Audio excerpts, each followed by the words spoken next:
Hydrostatic pressure আর oncotic pressure কি, দুইটা জিনিস হচ্ছে জানলাম। এখন হচ্ছে আমরা দেখবো মেইনলি হচ্ছে আমাদের হাইড্রোস্পিটালিস যে প্রসেসটা, যে সিরিজটা, ওইটা দেখার চেষ্টা করব।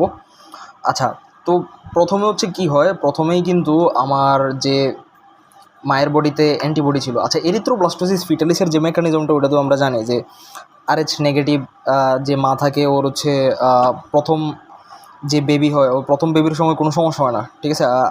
মানে ফাদার হচ্ছে RH পজিটিভ থাকে, তো বেবি হচ্ছে দেখা যায় RH পজিটিভ হয়। প্রথম বেবির সময় কোনো সমস্যা থাকে না, বাট ডেলিভারির পরে হচ্ছে যে ব্লাডটা হচ্ছে থাকে, ও হচ্ছে যায় ওইদিকে কী তৈরি করে, ওইদিকে হচ্ছে অ্যান্টিবডি তৈরি করে, ঠিক আছে। তো RH পজিটিভ না সরি RH নেগেটিভ মায়ের বডিতে হচ্ছে কি একটা অ্যান্টিবডি তৈরি হয়ে গেছে। তো এই অ্যান্টিবডিটা যখন হচ্ছে সেকেন্ড বেবি হচ্ছে মানে থাকে, তখন হচ্ছে ওই সেকেন্ড বেবিরে যায় হচ্ছে কি সমস্যা করে, ঠিক আছে। আচ্ছা, তো এদিকে আমি একটা ডিউরেশন লিখছি 4 to 5 মান্থ। তো এই ডিউরেশনটা হচ্ছে একটু ইম্পর্টেন্ট, ঠিক আছে, বোঝার জন্য। মানে হাইড্রোস্পিটাল যদি আমরা বোঝার চেষ্টা করি যে এরিথ্রোব্লাস্টোসিস ফিটালিস, তারপর হচ্ছে এরিথ্রোব্লাস্টোসিস ফিটালিসের যে সিরিজ অফ চেঞ্জ এর কারণে যে হাইড্রোস্পিটালিস ক্রিয়েট হয়, প্রথমে হচ্ছে আমার 4 to 5 মান্থ সময় লাগে। এদিকে 4 to 5 মান্থ কেন সময় লাগে, কারণ হচ্ছে আমার মায়ের ব্লাডে যে অ্যান্টিবডিটা আছে, ওটা তো আগে প্লাজেন্টারে ক্রস করে ভেতরে ঢুকা লাগবে, তাই না। ও যদি প্লাজেন্টারে ক্রস না করে ভিতরে ঢুকে, তাহলে তো প্লাজেন্টার ভিতরে যে RH পজিটিভ বেবি আছে, ওরে তো কোনো এফেক্ট করতে পারবো না। তো হচ্ছে তার কি আগে প্লাজেন্টা ক্রস করে ভিতরে প্রবেশ করা লাগবে। এই প্লাজেন্টা ক্রস করে ভিতরে প্রবেশ করে তার এদিকে আসে না 4 মাসের মতো সময় লাগে, ঠিক আছে।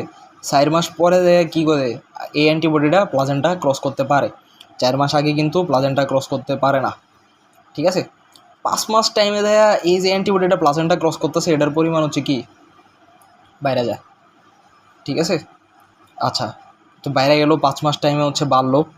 আচ্ছা, তো এদিকে হচ্ছে আমার কী হয়েছে, এখন প্লাজেন্টার ভিতরে অ্যান্টিবডি আইসা পড়ছে প্লাজেন্টার মধ্যে, ঠিক আছে।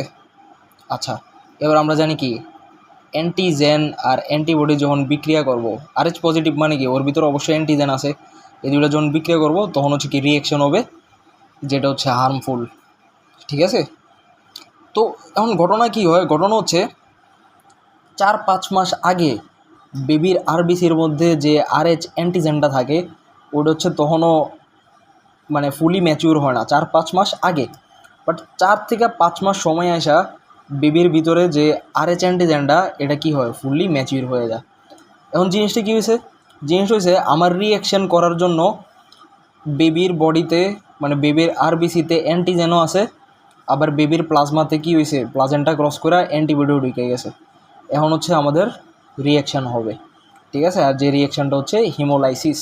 তো 4 থেকে 5 মাস সময়ের মধ্যে কি হয়, বেবির যে বডিতে আছে ওই বডিতে হিমোলাইসিস শুরু হয়, ঠিক আছে। আর হিমোলাইসিস হচ্ছে কি ডে বাই ডে বাড়তেই থাকে, কারণ বেবির বডিতে অ্যান্টিজেনও আছে, অ্যান্টিবডিও আছে। তো হিমোলাইসিস বাড়তে 7 মাসে যায় সেরা অনেক বাইরে যায়, ঠিক আছে। তো এই গেল হিমোলাইসিসের জিনিস, মানে হচ্ছে কি আমার বেবির বডিতে যে RH ইনকম্প্যাটিবিলিটি ছিল, এটা হচ্ছে শুরু হয়ে গেছে।